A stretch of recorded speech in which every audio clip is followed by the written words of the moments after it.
Subscribe करिए the Indian मैसेनिस्ट channel को और बेल आइकन को दबाइए सबसे पहले नोटिफिकेशन पाने के लिए। नमस्कार फ्रेंड्स, मैं विष्णुपदो नाग। आज हम लोग वॉल्यूमेट्रिक एफिशिएंसी के बारे में जानकारी करेंगे। Volumetric efficiency the ratio of the weight of fresh charge actually drawn in to that which would fill the swept volume at atmospheric pressure and temperature is known as volumetric efficiency। इसका मतलब यही हुआ कि ये जो आप cylinder bore देख रहे हैं यहाँ पर, इसके अंदर में जितना एयर आता है और जितना आना चाहिए उसका रेशियो को हम लोग वॉल्यूमेट्रिक एफिशिएंसी बोलते हैं। लेकिन यहाँ पर तो अगर कोई भी सिलेंडर के अंदर में जो भी एयर आएगा और जो भी आना चाहिए उसका रेशियो तो हमेशा 100% होगा, उसमें तो चेंज नहीं हो सकता है। लेकिन अगर हम लोग इसको देखें कि जो इनलेट वाल्व जब ओपन होता है, ये इनलेट वाल्व है, एग्जॉस्ट वाल्व है, जब ओपन होता है air fuel mixture petrol engine में आ गया, डीजल इंजन में खाली एयर अंदर में आया, तो ये जो एयर या एयर फ्यूल मिक्सचर जो अंदर में आता है और जो आना चाहिए 100% ही होगा। लेकिन प्रॉब्लम यही है कि 100% इसलिए नहीं होता है क्योंकि इसमें एयर जो अंदर में आ रहा है या एयर फ्यूल जो मिक्सचर अंदर में आ रहा है उसका डेंसिटी बराबर नहीं रहता है, डेंसिटी कम होता है। जो normal atmospheric pressure and temperature में जो एयर या एयर फ्यूल मिक्सचर का जो डेंसिटी होना चाहिए उससे कम रहता है, जिसके चलते एवरेज जो एनए इंजन है, नेचुरली एस्पिरेटेड इंजन है, उसमें वॉल्यूमेट्रिक एफिशिएंसी 80% से ज़्यादा नहीं होता है कभी भी। और हाई आरपीएम में तो ये और कम हो जाता है, क्योंकि धीरे धीरे आरपीएम जैसे ही बढ़ता है उस टाइम में टाइम भी कम हो जाता है, तो अंदर में एयर फ्यूल मिक्सचर या एयर ये कम ही आता है। तो इसलिए इसको हम लोग कैलकुलेट करने के लिए अगर बाय वेट देखें तभी हम लोग इसका परसेंटेज निकाल सकते हैं। मान लीजिए जो एयर इनलेट वाल्व खोलने के बाद अंदर में आया और जितना आना चाहिए दोनों का वेट का अगर रेशियो ले ले तो 80% 85% से ज़्यादा कभी नहीं होगा, इसलिए बाई वेट ही उसको कैलकुलेट किया जाता है। अब ये जो वॉल्यूमेट्रिक एफिशिएंसी है ये इसलिए इम्पोर्टेंट है, जितना वॉल्यूमेट्रिक एफिशिएंसी बढ़ेगा उतना ही इंजन का पावर और टॉर्क बढ़ेगा। नेचुरली जब वॉल्यूमेट्रिक एफिशिएंसी कम होगा तो इंजन का पावर और टॉर्क भी कम होगा। तो कैसे हम लोग इसका वॉल्यूमेट्रिक एफिशिएंसी इंजन का बढ़ा सकते हैं? Ways to improve volumetric efficiency number 1 है लार्जर इनलेट वाल्व, यानी इनलेट वाल्व का डायमीटर उसको बड़ा कर दिया जाए। एग्जॉस्ट वाल्व का डायमीटर थोड़ा सा छोटा रहता है तो ज़्यादा एयर अंदर में आएगा, या पेट्रोल इंजन के केस में एयर फ्यूल मिक्सचर आएगा। तो ये नॉर्मल कन्वेंशनल इंजन जब से बना है उस टाइम में एक इनलेट वाल्व एक एग्जॉस्ट वाल्व हर सिलेंडर में होता था और इनलेट वाल्व का डायमीटर बड़ा होता था वॉल्यूमेट्रिक एफिशिएंसी बढ़ाने के लिए। लेकिन इससे जब काफ़ी ज़्यादा इम्प्रूवमेंट नहीं आया वॉल्यूमेट्रिक एफिशिएंसी में, तो डिज़ाइनर या मैन्युफैक्चरर क्या किए कि 2 इनलेट एंड 2 एग्जॉस्ट वाल्व्स, या कुछ कुछ डिज़ाइन में पहले तो ऐसा किया गया कि 2 इनलेट वाल्व और एक एग्जॉस्ट वाल्व। बाद में जब देखा गया कि एग्जॉस्ट जो गैसेस है अगर ठीक से बाहर नहीं निकला तो भी प्रॉब्लम होगा, यानी वॉल्यूमेट्रिक एफिशिएंसी कम होगा, तो फिर 2 inlet valve 2 exhaust valve option में सारे मैन्युफैक्चरर चले गए। अभी हर एक इंजन में 2 इनलेट वाल्व और 2 एग्जॉस्ट वाल्व होता है। उसके बाद VVT वेरिएबल वाल्व टाइमिंग। ये वेरिएबल वाल्व टाइमिंग जो है, ऐसा वॉल्यूमेट्रिक एफिशिएंसी बढ़ाने के लिए आप लोगों को जैसा मालूम है कि इनलेट वाल्व जो ओपन होता है वो सक्शन स्ट्रोक स्टार्ट होने के पहले ही खुल जाता है और सक्शन स्ट्रोक कंप्लीट होने के बाद भी वो इनलेट वाल्व खुला हुआ रहता है ज़्यादा एयर अंदर आने के लिए। एग्जॉस्ट वाल्व भी वैसे ही पहले खुला रहता है, उसके बाद पूरा through out the exhaust stroke खुला रहता है, उसके बाद जब नेक्स्ट स्ट्रोक स्टार्ट होगा तभी कुछ दूर तक ये एग्जॉस्ट वाल्व भी खुला रह जाता है।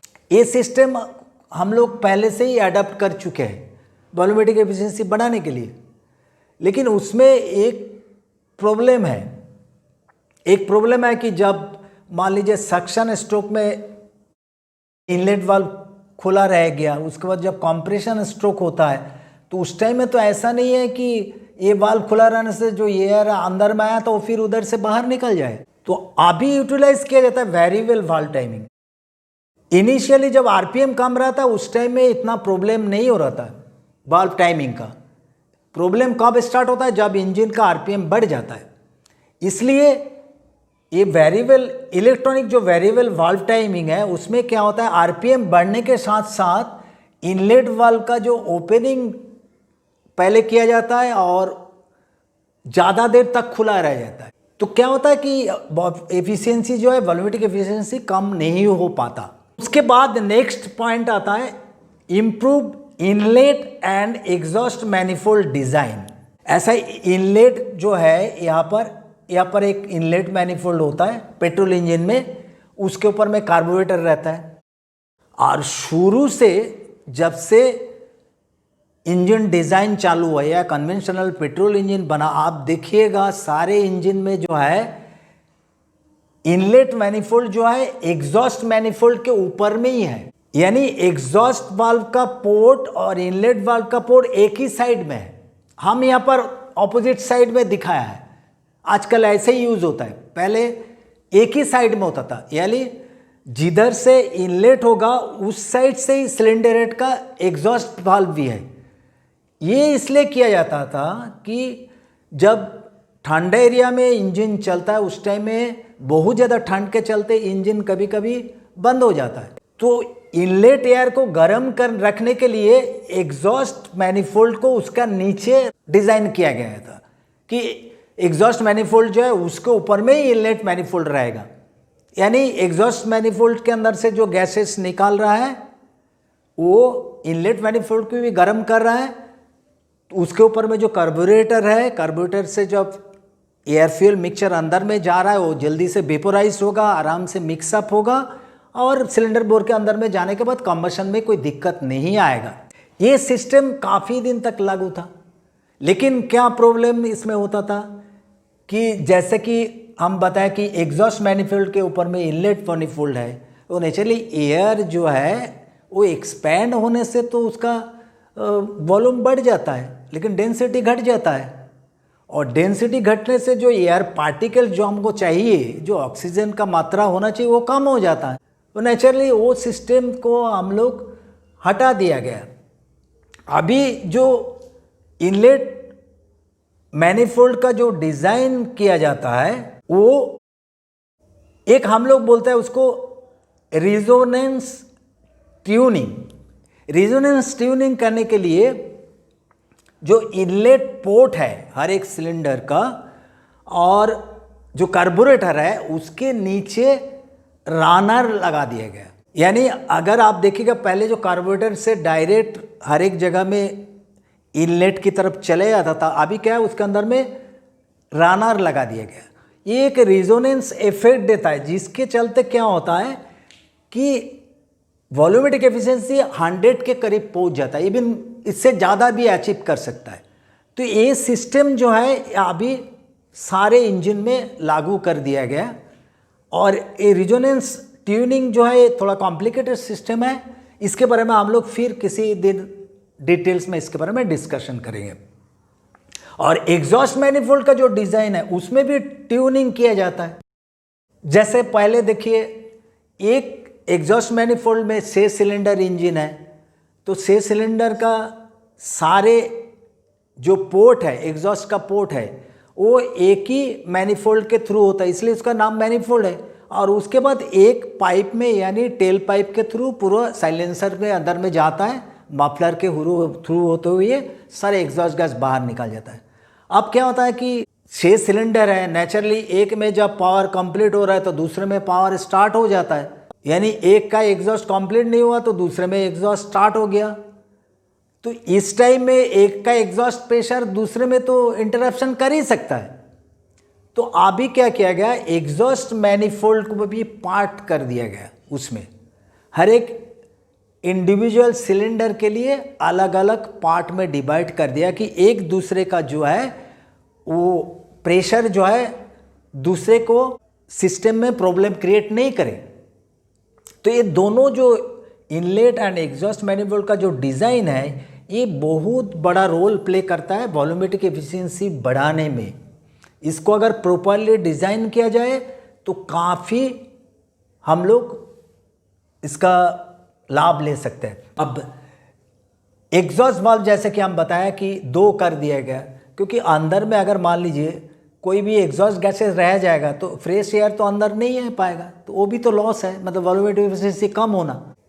उसके बाद भी ये तो पेट्रोल इंजन के बारे में हम लोग ट्यूनिंग अगर बता दिया, लेकिन डीजल इंजन में कितना भी कुछ ट्यूनिंग करो तो उसमें वॉल्यूमेट्रिक एफिशिएंसी बढ़ाना एक बहुत बड़ा प्रॉब्लम है। तो उससे और इवन पेट्रोल इंजन में भी इस प्रॉब्लम को सॉल्व करने के लिए फोर्स्ड इंडक्शन सिस्टम यूटिलाइज किया जा रहा है। फोर्स इंडक्शन सिस्टम का मतलब एक सुपरचार्जर यूज करो। सुपरचार्जर जो है इनलेट मैनिफोल्ड के ऊपर में लगा दिया जाता था, उसमें रूट्स ब्लोअर होता था, लेकिन रूट्स ब्लोअर को आपको चलाने के लिए आइदर आप बैटरी का पावर लीजिए और नहीं तो जो इंजन का पावर उसको यूटिलाइज कीजिए। बाद में क्या किया गया कि टर्बो चार्जर है, जो एग्जॉस्ट गैस जा रहा है उसका टेम्परेचर काफ़ी हाई होता है। टेम्परेचर हाई होने का मतलब है उसमें एनर्जी बचा हुआ है, उस एनर्जी से हम लोग एक टरबाइन को रन कराते हैं। टरबाइन के साथ एक कंप्रेसर चलता है। कंप्रेसर क्या करता है, एयर को कंप्रेस करके इनलेट में डालता है।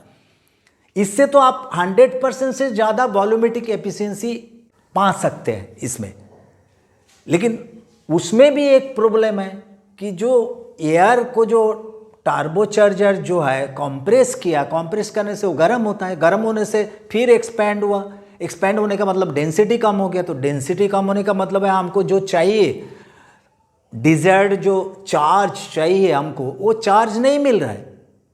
तो उसके लिए अभी क्या किया गया, एक यूज ऑफ इंटरकूलर, उसको एयर आफ्टर कूलर भी बोलता है, कोई कोई जो मैन्युफैक्चरर उसको एयर आफ्टर कूलर बोल रहा है, कोई इंटरकूलर बोल रहा है। ये इंटरकूलर जो आप देखिएगा हर एक गाड़ी में जो है इंजन का जो आगे एक रेडिएटर है, यानी उसको पानी को ठंडा करने के लिए उसको जस्ट आगे एक रेडिएटर जैसे ही चीज़ लगा दिया गया, उसको हम लोग इंटरकूलर बोलते हैं या एयर आफ्टर कूलर बोलते हैं। वो क्या करता है, जो टर्बोचार्जर जो एयर को भेजता है इनलेट में, वो पहले चले जाता है इंटरकूलर के अंदर में।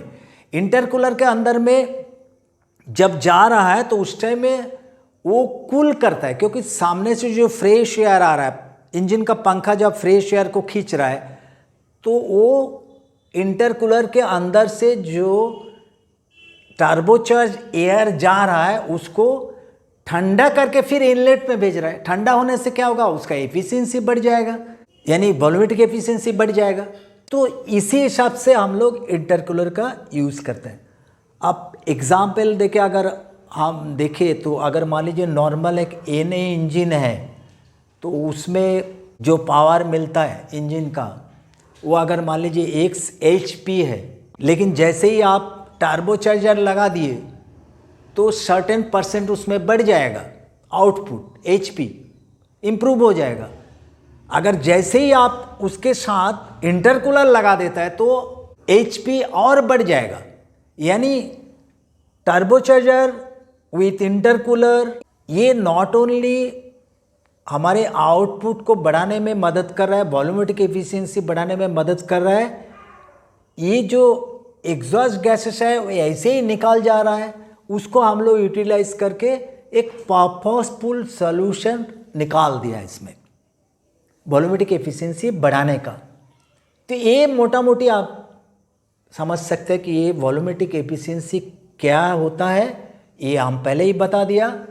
उसको इम्प्रूव्स करने के लिए जो वेज जो है वो भी हम बता दिया, और जो रेजोनेंस ट्यूनिंग का जो बात है ये हम आपको पहले ही बता दिया कि इसके बारे में हम लोग फिर किसी दिन डिटेल्स में डिस्कस करेंगे। Thank you very much. अगले वीडियो में फिर हम लोग दूसरा कोई टॉपिक्स के बारे में बात करेंगे।